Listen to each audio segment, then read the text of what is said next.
Você, Emily. Meus queridos irmãos, irmãs, que a graça de Deus Pai, sua imensa misericórdia e amor permaneça com todos nós, em nome de Jesus. Amém. Quando fui escalado para fazer o sermão, senti-me o mais ínfimo dos irmãos, porque todos têm pregado a palavra de Deus e nos levado à reflexão através de sermões inspiradíssimos, guiados pelo Santo Espírito. Eu, da mesma forma, durante toda a semana, meditei, pedi ao Pai Celeste que me desse uma luz mais acurada para que a gente pudesse exortar os irmãos. Mas, por fim, cheguei à conclusão que deveria falar do que estamos passando agora. E começa o sermão com uma pergunta. Estão ouvindo bem? Se Deus é bom, por que ele permitiu esse maldito coronavírus? Pois é, tragédias são indescritíveis. Elas não têm hora para chegar, não pedem licença, e sem que as autorizemos, abruptamente invadem nossas casas, interrompendo sonhos, projetos e ideais. Digo mais, tragédia nos provam, nos sacodem existencialmente, violentam a alma. Tragédias possuem a cruel capacidade de sugar de nossos corações a expectativa de um mundo melhor, coisa que o Covid-19 tem feito com eficiência e propriedade. Infelizmente, a vida nos reserva momentos extremamente difíceis, mesmo porque existem instantes da caminhada em que a tragédia arromba as portas da nossa casa, levando-nos ao pranto e desespero. Em situações como estas, é comum o questionamento: por que, Senhor? Por que permitiste esse maldito vírus? Por que isso? Por que, sendo o Senhor tão bom, puro amor, permitiste tragédias como este vírus, que matou centenas de milhares de pessoas no mundo todo, e agora em Franca, uma mortandade terrível? De ontem para hoje morreram, me parece, 12 pessoas, onde as famílias estão pranteando. O que fazemos para merecer tal coisa? Ora, não quero ser simplista em tentar explicar tragédias, até porque nem sempre é possível fazê-lo. Todavia, as Sagradas Escrituras nos apontam um Deus soberano, que tudo sabe, tudo vê, e que, entre linhas, nos ensina a confiar exclusivamente nele. Ademais, a Bíblia também nos mostra que, devido ao pecado de Adão, a humanidade e o mundo sofrem as consequências deste ato. Isso mesmo. A queda da humanidade em pecado afetou tudo, inclusive o universo em que habitamos. Tudo na criação está sujeito à corrupção. O pecado é a causa principal do surgimento de doenças, sofrimento e morte. Tudo bem, talvez todos nós estejamos dizendo, mas será que Deus não poderia impedir essa doença? Afinal de contas, como nós, evangélicos, cristãos, podemos dizer que ele não é bom? Dirão alguns. Porque o cristão sofre, e sofre tanto Se ele é amado por Deus desde antes da fundação do mundo, salvo de sua ira certa e preservado para viver a eternidade no paraíso, qual seria a necessidade do cristão sofrer aqui?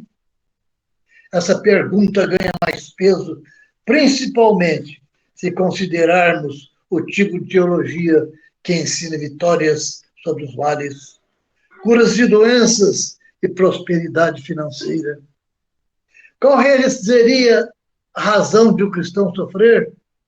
Nós não temos todas as respostas, mas as Escrituras Sagradas nos dão claras indicações de algumas. Um dos pontos que talvez cause mais tristeza para alguns crentes é que eles sofrem tanto ou até mesmo mais que os ímpios, quer dizer, os descrentes, aqueles que não acreditam em Deus. Esse problema não é novo. Tanto o rei Davi, em Salmos, quanto Asaf, que era um dos líderes religiosos indicados pelo rei Davi, expressaram a agonia do servo de Deus que contempla a prosperidade daqueles que não servem ao Senhor.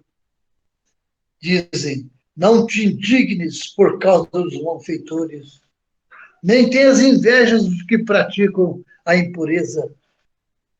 Pouco faltou para que se desviasse os meus passos, pois eu invejava os arrogantes ao ver a prosperidade dos perversos, em Salmos 72, 3.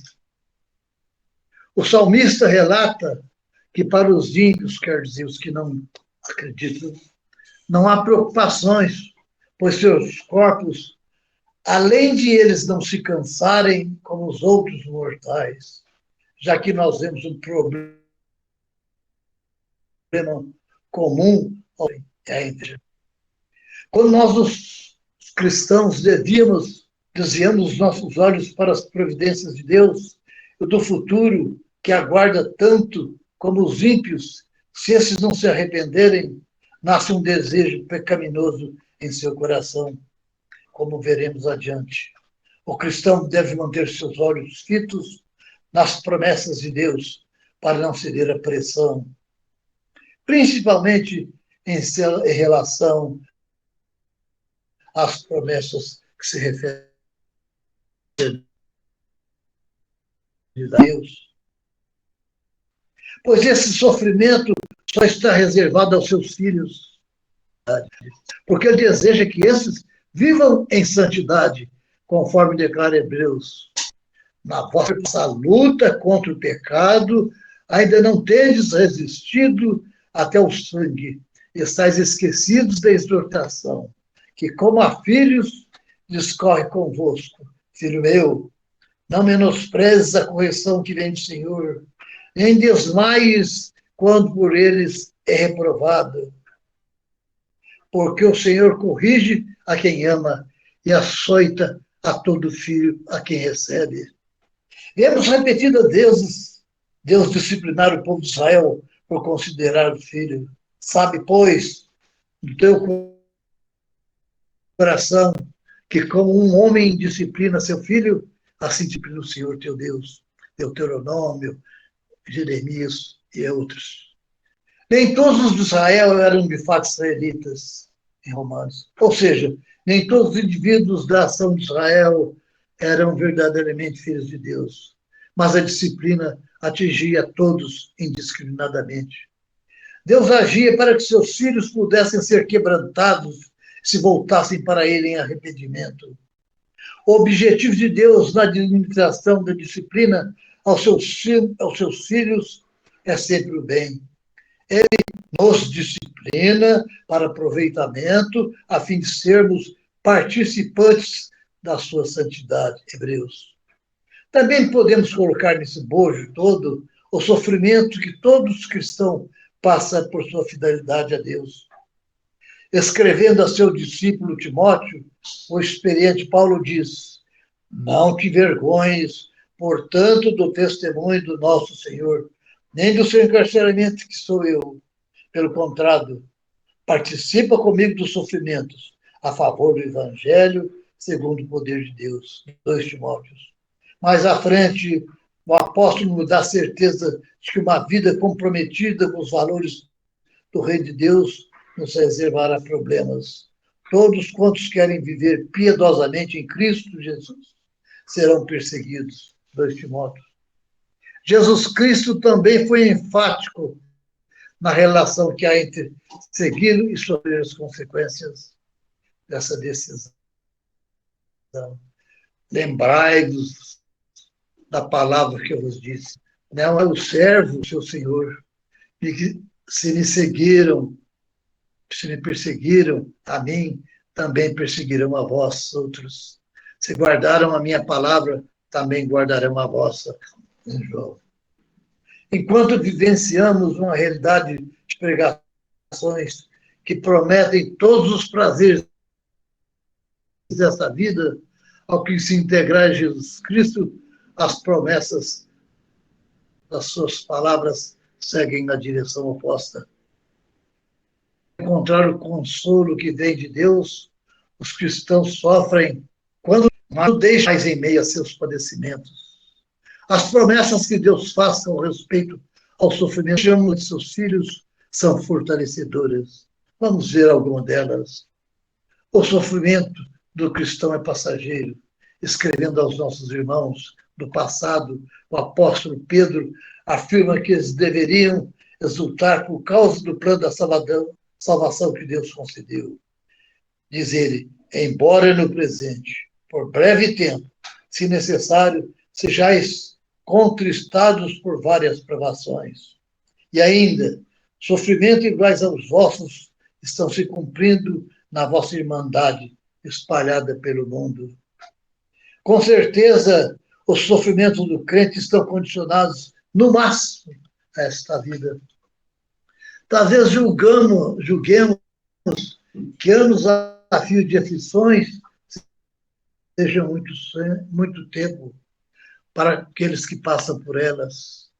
Mas o que são 70 ou 90 anos comparados com a eternidade? Por isso o apóstolo Pedro descreve que essas amarguras são no presente e por breve tempo. Uma das confianças mais maravilhosas que o Evangelho proporciona àquele que crê, que toda agonia se limita somente a esta vida. Nos novos céus e na nova os motivos para sofrer. Os olhos, já não haverá luto, nem pranto, nem dor, porque as primeiras coisas já passaram em Apocalipse. Pedro ainda usa outra condicional, se necessário. Com certeza, nós podemos afirmar que nem tudo na vida do crente é sofrimento. Deus tem proporcionado momentos bons e de alegria, concedendo-nos graciosamente muito mais do que pedimos ou pensamos em Efésios. Além disso, nós ainda temos o consolo de saber que não sofremos sozinhos. Isso significa que em suas lutas, qualquer de nós cristãos, a igreja pode se regozijar na verdade, de que sempre haverá compreensão e ajuda por parte daqueles que têm sido trabalhados pelo mesmo Espírito de Deus. Por essas razões, o apóstolo Pedro pôde concluir: o Deus de toda graça, que em Cristo vos chamou à eterna glória, depois de ter sofrido por um pouco, ele mesmo os há de aperfeiçoar, fortificar e fundamentar. O binômio sofrimento e glória é claro nas Escrituras. O que aconteceu a Cristo Jesus é um paradigma daquilo que também acontecerá conosco. Assim temos registrado através dos profetas do Antigo Testamento, qual a ocasião, os quais as circunstâncias oportunas indicadas pelo Espírito de Cristo que neles estava, ao dar de antemão testemunho sobre os sofrimentos referentes a Cristo, sobre as glórias que o seguiam, em Pedro 1:11. Jesus Cristo padeceu tudo aquilo que era necessário, tendo a certeza de que seria glorificado depois de sua obra e próximo à sua crucificação, ele assim se expressou. Então, levantou os olhos aos céus e disse: Pai, é chegada a hora. Glorifica teu filho, para que o teu filho te glorifique a ti em vão. Da mesma forma, podemos viver nesta terra conscientes, esperançosos de que os sofrimentos do tempo presente não podem ser comparados com a glória a ser revelada em nós, em Romanos.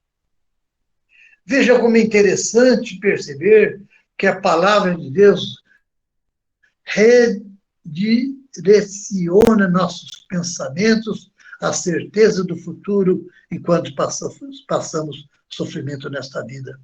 Isso não é escapismo nem fuga da realidade.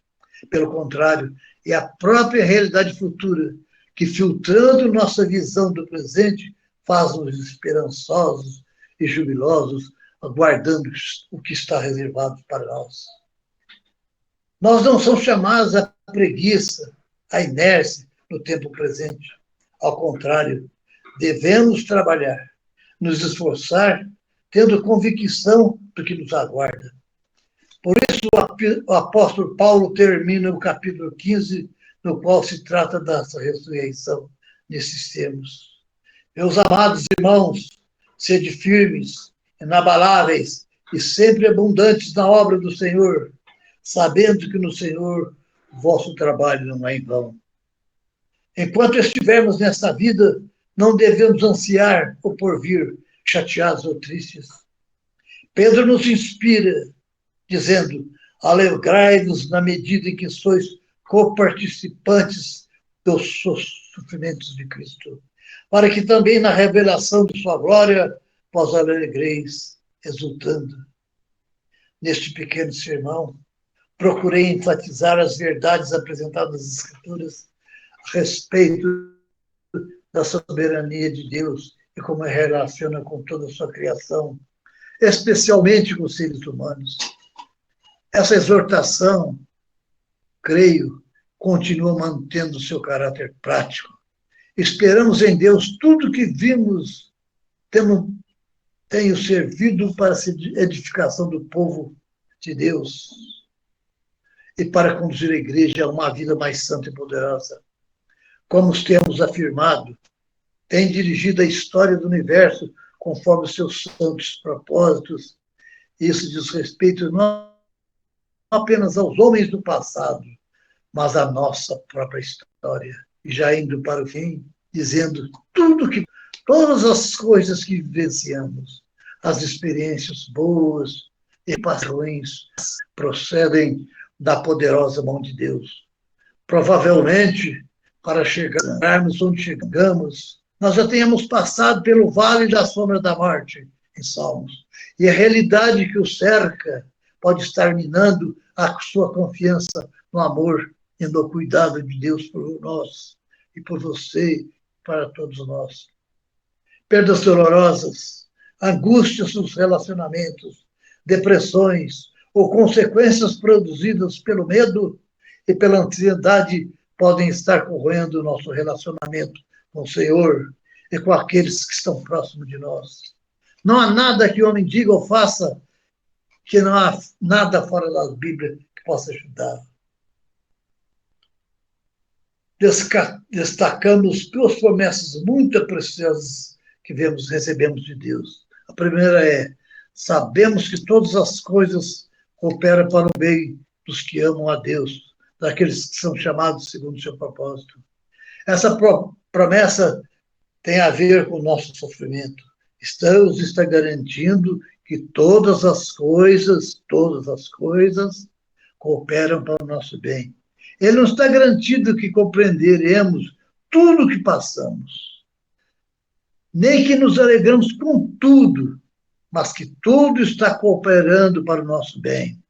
Se essa promessa estiver firme e bem arraigada em nossos corações, nós teremos êxito em levar a vida de maneira mais piedosa e temente a Deus.